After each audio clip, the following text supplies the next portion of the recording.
তুমি কি দেখেছো গো, আমাদের ছেলেটা এখন একদম পরিবর্তন হয়ে গিয়েছে। বিয়ের পরে ও বউ ছাড়া বাবা মাকে আর দেখছেই না। কি ক্ষতি করেছি বলো ওদের? ওদের জন্য তো আমরা ভালো চিন্তা ভাবনাই করেছি।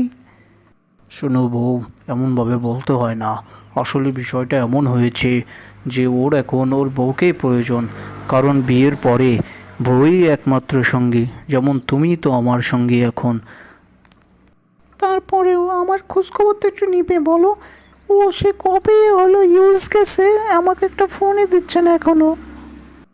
সেটা তো ঠিকই আছে, কিন্তু যে একটা কথা, তোমার তো খোঁজখবর নিবি, কিন্তু ওরও তো একটু পার্সোনাল লাইফ আছে নাকি বলো?